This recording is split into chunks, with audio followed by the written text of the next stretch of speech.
Hi hello नमस्कार मंडळी, मी प्रीती कोळपे स्वागत करते माझ्या आजच्या नवीन एका ब्लॉगमध्ये। तर गणेशोत्सवमध्ये बाप्पासाठी मी विसर्जनाच्या दिवशी जे काही मोदक बनवलेले त्याची रेसिपी आज मी अपलोड करणार आहे। खरं तर या अगोदरच अपलोड होणार होती, परंतु रेंज इश्यू असल्यामुळे ती रेसिपी अपलोड झाली नाही। त्यामुळे खरं तर खूप लेट होत आहे। गणपती विसर्जन होऊनही 4-5 दिवस झालेले आहे, पण तरीही मी ती रेसिपी तुमच्यासोबत शेअर करत आहे। त्यासाठी व्हिडिओला नक्कीच सपोर्ट करा, लाईक शेअर आणि कमेंट करायला विसरू नका। चॅनलला सबस्क्राईब केले नसेल तर लवकरात लवकर जाऊन चॅनलला सबस्क्राईब करा। चला तर मग आपण आता रेसिपी बघूयात आणि त्यासाठी काय काय साहित्य लागणार आहे तेही बघूयात। उकडीच्या मोदक बनवण्यासाठी आपण घेतलेलं आहे 1 वाटी तांदळाचं पीठ, 1 वाटी खोबऱ्याचं कीस घेतलेलं आहे, ड्राय फ्रूट्स घेतलेले आहे बारीक करून आणि 1 वाटी गूळ घेतलेला आहे। तर ड्राय फ्रूट्स हे ऑप्शनल आहे, तुम्ही तुमच्या आवडीनुसार घेऊ शकता किंवा नाही टाकले तरी चालेल। तर आता त्यासाठी आपण उकड काढून घेणार आहोत मोदक बनवण्यासाठी। तर त्यासाठी मी आता घेतलेलं आहे 1.5 वाटी पाणी घेतलं, त्यात थोडंसं तूप टाकून घेतलेलं आहे आणि थोडंसं मीठ टाकून घ्यायचं आहे चवीसाठी। तर त्यामध्ये पीठ थोडं करून टाकून घ्यायचं आहे। 1.5 वाटी पाणी मी का बरं घेतलं तर थोडंसं पीठ मी नंतर वाढवलं होतं, त्यासाठी मी पाणीही थोडंसं वाढव घेतलेलं आहे। तुम्ही तुमच्या प्रमाणानुसार पाणी कमी जास्त करू शकता। तर अशा प्रकारे आपल्याला उकड काढून घ्यायची। आता आपण मोदकसाठी सारण बनवून घेणार आहोत। त्यासाठी मी गॅसवर एक पॅन घेतलेला आहे, त्यात थोडंसं तूप टाकून घेतलेलं आहे आणि जे खोबरं किसून घेतलेलं ते आता आपण लालसर होईपर्यंत परतून घेणार आहोत, म्हणजे त्यातला ओलसरपणा निघून जाईल। शक्यतो मोदक बनवण्यासाठी ओल्या खोबऱ्याचाच वापर करा। ओले नारळ असतील तर खूप मऊसर असं आपलं सारण बनून तयार होतं आणि त्यामुळे मोदकही तुटत नाही।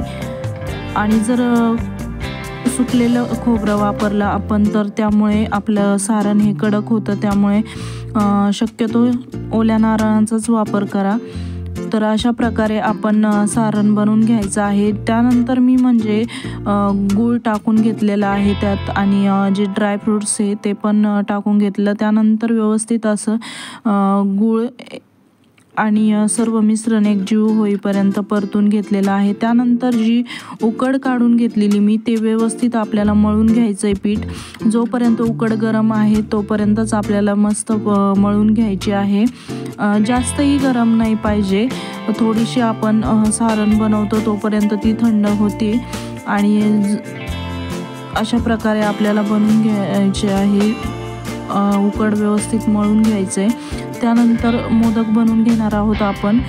विसर्जनाचा दिवस असल्यामुळे खूपच घाई झालेली आणि बाप्पाच्या विसर्जनापर्यंत मला मोदक तिथे द्यायचे होते बाप्पाला, त्यामुळे मी हाताने कळी पाडून मोदक न करता साच्याचा वापर करून मी मोदक बनवलेले आहे।